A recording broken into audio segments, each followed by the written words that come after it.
Bienvenue sur Africa 24 dans cette nouvelle édition du QG News. Voici les titres de l'actualité. En Sierra Leone, Julius Maada Bio conserve le fauteuil présidentiel. Le chef de l'État a été réélu avec 56,17% des voix, selon les chiffres officiels dévoilés par la commission électorale. À peine divulgués, ces résultats ont aussitôt été contestés par l'opposition. Retour sur le sommet quadripartite de l'Union africaine sur la situation sécuritaire en République démocratique du Congo. Un rendez-vous initié par Moussa Faki Mahamat, président de la commission de l'UA. Objectif affiché, améliorer la coordination pour la mise en œuvre d'initiatives régionales de paix. Et puis le 46e anniversaire de l'indépendance de Djibouti. Une célébration marquée notamment par le traditionnel défilé militaire. Les détails à suivre dans ce journal. Les urnes ont rendu leur verdict en Sierra Leone. Selon les résultats de l'élection présidentielle du 24 juin annoncée ce mardi par la commission électorale, le président sortant Julius Maada Bio a été réélu dès le premier tour pour un second mandat avec 56,17% des suffrages. Aussitôt réélu, le chef de l'État a prêté serment. Il devance son principal adversaire, Samora Kamara, qui a recueilli 41,16% des voix. Paul-Marcel Mayaki. En Sierra Leone, le président Julius Maada Bio a été déclaré vainqueur de l'élection présidentielle. Selon les résultats publiés le 27 juin 2023 par la Commission électorale nationale, Julius Maada Bio a été plébiscité par 1 566 932 électeurs, soit 56,17% des suffrages exprimés. Un chiffre qui lui permet d'éviter un second tour face à son principal challenger, Samora Kamara, qui a engrangé 41,16% des suffrages.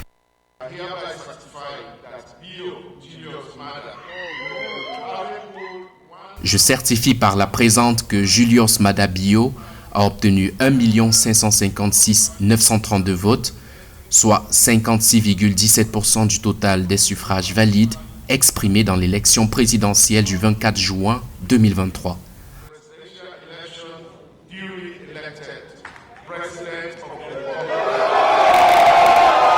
Quelques 3,4 millions de personnes étaient appelées le 24 juin aux urnes pour choisir entre 13 candidats à la présidentielle. Un scrutin aux allures de revanche entre Julius Maada Bio, ancien militaire à la retraite de 59 ans, qui briguait un second mandat, et M.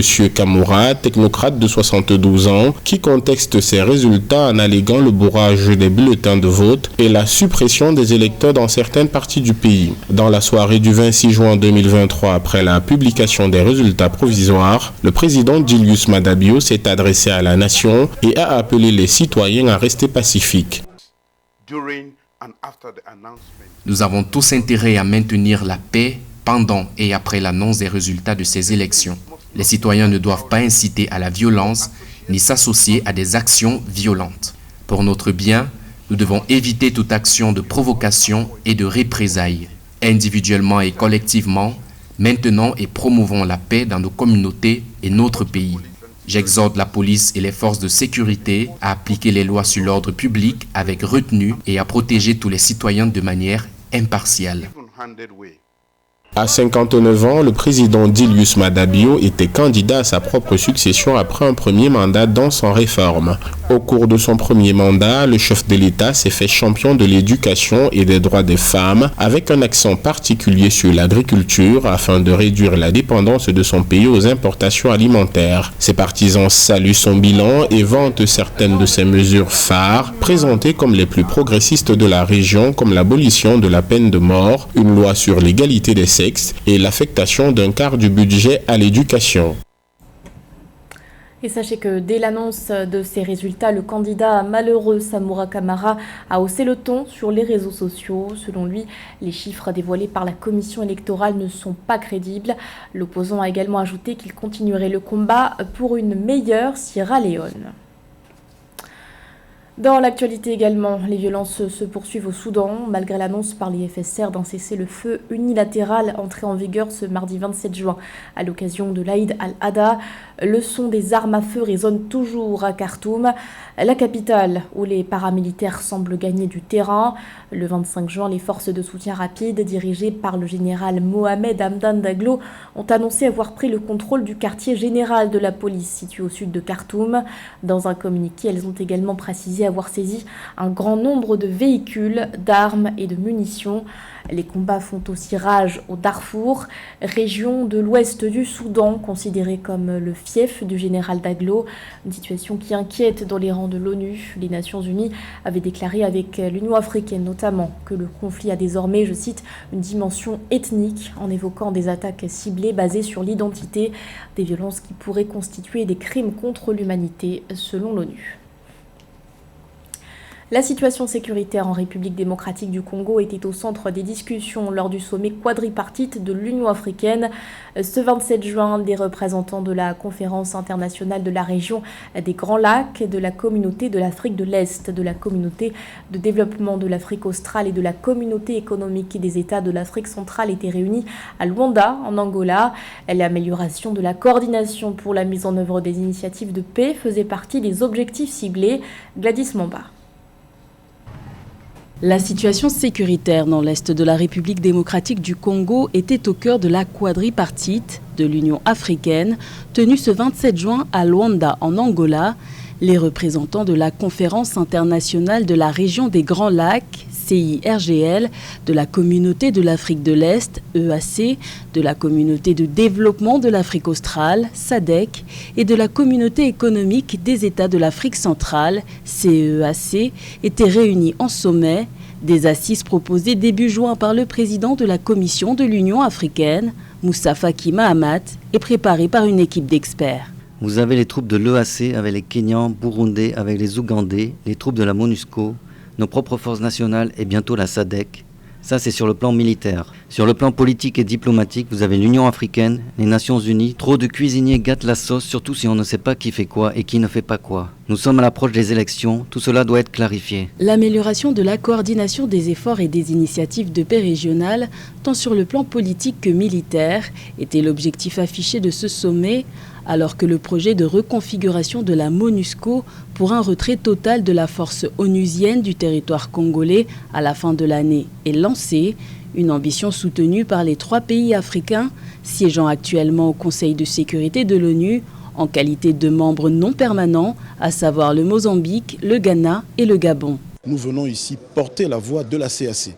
La CAC est une des institutions garantes de l'accord cadre d'Addis Abeba, une fois que l'acte d'adhésion dans ce sens sera finalisé. Donc nous venons ici porter la voix de la CEAC dans ce cadre.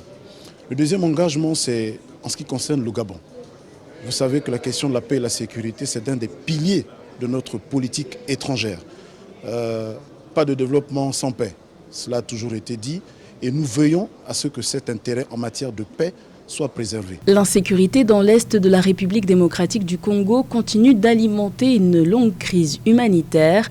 Depuis mars 2022, plus de 2,8 millions de personnes ont fui leur foyer dans les provinces de l'Ituri, du Nord Kivu et du Sud Kivu, où la situation sécuritaire continue de se détériorer malgré l'état de siège dans 2 de ces 3 provinces. Les grandes lignes du retrait de la MONUSCO sont attendues pour le mois prochain, alors que les élections générales congolaises sont prévues dans 6 mois, en décembre 2023. L'actualité nous emmène également au Mali, où des voix se sont élevées après les résultats du référendum constitutionnel. Lors d'un point presse tenu le 27 juin, le Front uni contre le référendum au Mali, qui regroupe des formations politiques et des organisations de la société civile, a dénoncé de nombreuses irrégularités durant ce vote.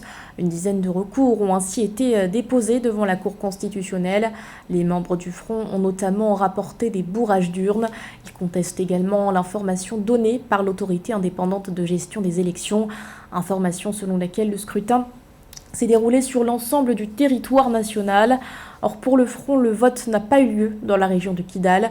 Un constat également dressé par la mission d'observation des élections au Mali le jour du vote. Rappelons que les Maliens étaient appelés aux urnes le 18 juin dernier, scrutin à l'issue duquel le oui l'a emporté à 97% des voix selon les chiffres officiels. Ce 27 juin était un jour de fête pour Djibouti. Le pays célébrait ce mardi le 46e anniversaire de son indépendance. À la veille de cette célébration, le président Ismaïl Omar Guelleh s'est adressé à la nation. Un discours durant lequel le chef de l'État s'est réjoui du développement économique de son pays, notamment grâce aux investissements dans des secteurs stratégiques. Nathalie.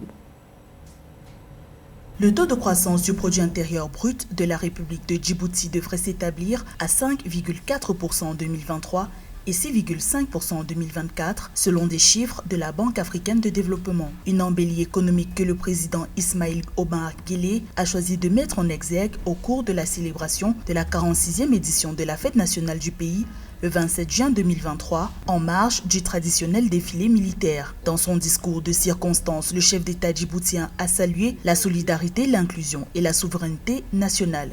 Depuis cette journée du 27 juin 1977, notre République s'affermit dans ses valeurs et se renforce dans ses réalisations.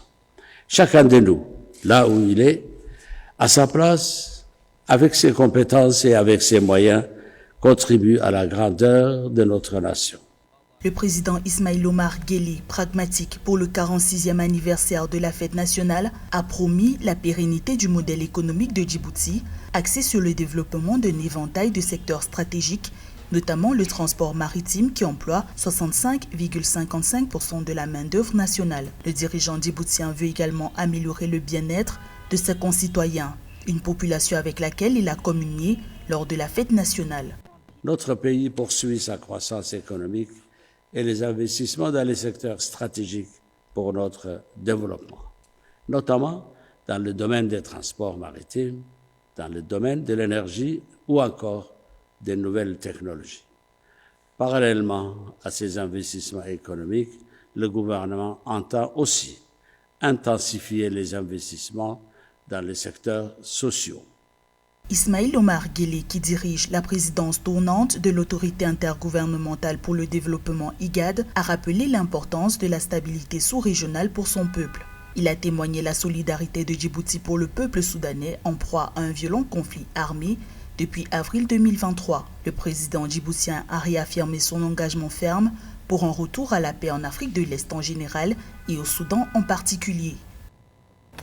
Les voyants sont au vert pour le Sénégal. Après un ralentissement de la croissance du PIB en 2022, la Banque mondiale a divulgué des projections encourageantes pour 2023.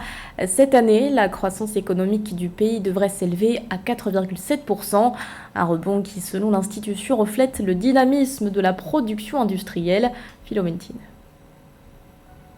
Le Sénégal connaîtra en 2024 de bonnes perspectives de relance économique. L'économie du pays devrait croître de 4,7% en 2023 et 9,9% en 2024. Ce rebond sera tiré par une forte production industrielle marquée par le début de l'exploitation du gaz et du pétrole prévu en cette fin d'année 2023. C'est ce qui ressort du dernier rapport de la Banque mondiale présenté le 21 juin 2023. L'exploitation du pétrole et du gaz va permettre au Sénégal de produire de l'électricité à moindre coût. Pourquoi à moindre coût? Parce qu'elle n'aura plus besoin d'aller acheter du pétrole et du gaz pour alimenter ses centrales électriques à l'extérieur. Et elle pourra même envisager de baisser, de réduire, pour ne pas dire d'éliminer totalement, la subvention qu'aujourd'hui elle met dans l'électricité et qui permet à cette dernière d'être supportable par les ménages sénégalais. En plus, comme elle a l'intention de vendre le pétrole et le gaz sur le marché international, c'est une autre manne financière qui vient augmenter le budget de l'État sénégalais, à côté du fait qu'elle fait des économies dans l'achat du gaz et elle fait des économies en arrêtant la subvention de ses produits pétroliers. Malgré les bonnes perspectives de croissance du Sénégal, l'institution de Bretton Woods préconise néanmoins l'assainissement budgétaire au regard du durcissement des conditions financières sur les marchés régionaux et internationaux. Cela permettrait une diminution progressive de la part importante de l'encours de la dette au PIB après 2023. Cette dette est projetée à environ soit 11,4%. L'économie a besoin d'encore beaucoup plus d'infrastructures et cette manne financière permettrait non seulement de pouvoir financer ces infrastructures et d'alléger une partie de la dette du Sénégal. Dans le domaine social, on peut aujourd'hui envisager que l'État sénégalais pourrait améliorer les différents plateaux techniques qui sont proposés aujourd'hui au Sénégal. Il pourrait mieux appuyer le programme de couverture maladie universelle qui consiste à offrir à tous les Sénégalais une couverture maladie minimum pour pouvoir se soigner à moindre coût. On pourrait envisager exactement de pouvoir éliminer définitivement ces écoles qui sont faites de branchages et de paille que l'on trouve encore dans certaines localités du pays et réfectionner, améliorer les écoles publiques qui sont dans un état de vétusté assez avancé dans certains cas. Selon la Banque mondiale, les recettes des hydrocarbures et les efforts de mobilisation des recettes devraient contribuer à la réduction du déficit budgétaire du Sénégal de 3% du PIB d'ici 2025. En mot de sport à présent avec le coup d'envoi ce 1er juillet du quai 54 au stade Roland-Garros à Paris. 24 équipes prendront part à cette compétition qui associe basketball, hip-hop et culture urbaine. Le tournoi qui fête d'ailleurs ses 20 ans accueillera notamment des joueurs du Cap-Vert ou encore de la Côte d'Ivoire. Les précisions de José Douglas. Un quai 54 qui occupera le court de tennis Simone Mathieu au stade de Roland-Garros pendant 2 jours. 24 équipes composées de joueurs amateurs et professionnels des 4 coins de la planète vont faire le déplacement. Parmi les pays, nous retrouverons des représentants de la Côte d'Ivoire, le Congo, une combinaison Maroc-Algérie et bien entendu le Cap-Vert. Là, moi, quand je suis venu au quai 54 la première fois, c'était un pote à moi ici de Paris qui m'a ramené. Mais aujourd'hui il a décédé l'année dernière, donc c'est un événement spécial pour moi, spécialement pour ça, parce que c'est lui qui m'a introduit ici au quai 54 avec mon frère, et aussi parce que moi j'ai grandi à Cap-Vert en jouant du street basket, donc pour moi c'est où il a le art du basket, c'est où on peut montrer au monde notre façon de jouer au basket. C'est un genre de préparation, il y a quelques joueurs de l'équipe nationale qui vont venir, donc ça va être intéressant parce qu'on peut avoir un petit groupe de joueurs qui sont dans l'équipe nationale participer, et ça va nous aider avec la chimie.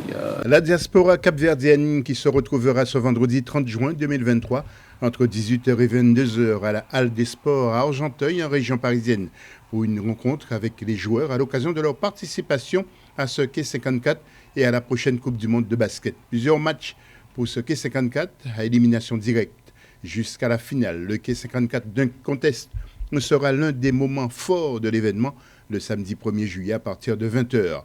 Les 2 journées se termineront avec des concerts de musique afro, hip-hop et afrobeat avec des artistes venant d'Afrique grâce au créateur de l'événement, le Malien Amadoun Sidibé. Ça reste comme d'habitude un tournoi international, la même recette, beaucoup de musique, beaucoup de gros athlètes. Plus de 10 000 personnes ont assisté aux dernières éditions. Rendez-vous cours Simone Mathieu à Roland-Garros pour ce quai 54 2023, ce samedi 1er et dimanche 2 juillet. C'était le journal de la rédaction. Merci de votre fidélité. L'actualité continue sur Africa 24.